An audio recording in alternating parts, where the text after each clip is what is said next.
to Tripura Info News Update.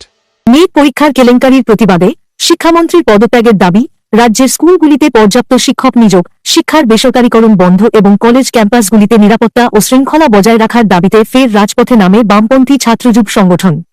আগরতলার মেলার মাঠ এলাকা থেকে মিছিল শুরু হয়ে শহর পরিক্রমা করে শিক্ষা ভবনের সামনে গিয়ে শেষ হয়।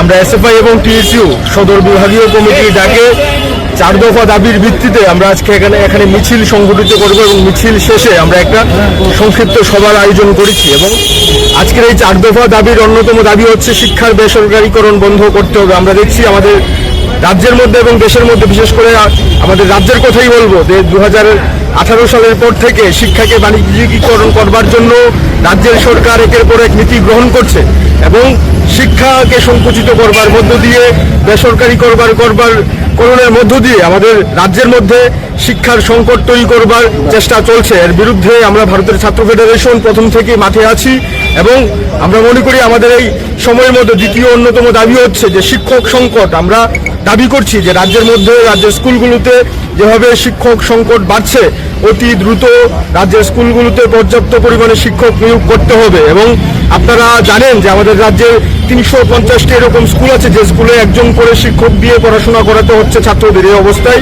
আমরা দাবি করছি স্কুলগুলোতে শিক্ষকদের নিয়োগ করতে হবে। আমাদের রাজ্যের বেকাররা প্রত্যেক দিন কোনো না কোনো জায়গায় ধর্ণা দিতে হচ্ছে। এই জায়গায় শিক্ষক যদি নিয়োগ না হয়, শিক্ষা এমনিতে বেসরকারীকরণের দিকে ঝুঁকবে। এই জায়গায় আমরা দাবি করছি পর্যাপ্ত পরিমাণে শিক্ষক নিয়োগ করতে হবে। এবং এই যে আমাদের রাজ্যে বর্তমান সময়ে যে শিক্ষাঙ্গন, বিশেষ করে কলেজগুলোতে, কলেজ ক্যাম্পাসগুলোতে যেভাবে ছাত্রদের উপর আক্রমণ চলছে, আপনারা জানেন যে আজ থেকে প্রায় 1 মাস আগে বিবিএম কলেজের একজন ছাত্রকে প্রকাশ্যে মেরে তাকে মাথা ফাটিয়ে আমাদের হাসপাতালে নিয়ে যেতে হয়েছে। এই জায়গার মধ্যে আমরা দাবি করছি কলেজ ক্যাম্পাসগুলোতে ছাত্রদের নিরাপত্তা প্রদান করতে হবে। যারা দ্বাদশ শ্রেণী থেকে উত্তীর্ণ হয়েছে তারা বর্তমান এই নতুন শিক্ষাবর্ষে কলেজে প্রবেশ করবে।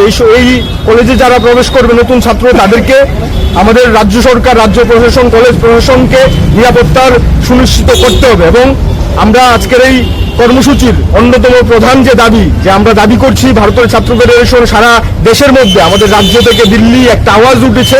সে আওয়াজ উঠার অন্যতম কারণ হচ্ছে যে নিট সহ যে প্রবেশিকা পরীক্ষাগুলো আছে দেশের মধ্যে, আমাদের সে পরীক্ষাগুলোতে যেভাবে দুর্নীতি তৈরি হয়েছে, দুর্নীতির দায় স্বীকার করে আমাদের দেশের শিক্ষামন্ত্রী ধর্মেন্দ্র প্রধানকে পদত্যাগ করতে হবে। এবং ত্রিপুরা থেকে দিল্লি একটাই আওয়াজ, একটাই সুর উঠেছে এবং এই সুর হচ্ছে ধর্মেন্দ্র প্রধানকে পদত্যাগ করতে হবে। এবং ধর্মেন্দ্র প্রধানকে যদি পদত্যাগ না করে আগামী দিনে ভারতের ছাত্র ফেডারেশন ত্রিপুরা সহ সারা রাজ্যের মধ্যে আমাদের যে আন্দোলন কর্মসূচি তা চলছে, তা আরো গতি বাড়বে। এবং ধর্মেন্দ্র প্রধান যেভাবে শিক্ষা নিয়ে দুর্নীতি করছে, ছাত্রদের জীবন নিয়ে ছিনিমিনি খেলছে, এর বিরুদ্ধে ছাত্র সমাজকে একত্রিত হতে হবে। আমরা ভারতের ছাত্র ফেডারেশন সকল অংশের ছাত্র সমাজের কাছে দাবি করছি, এগিয়ে আসুন।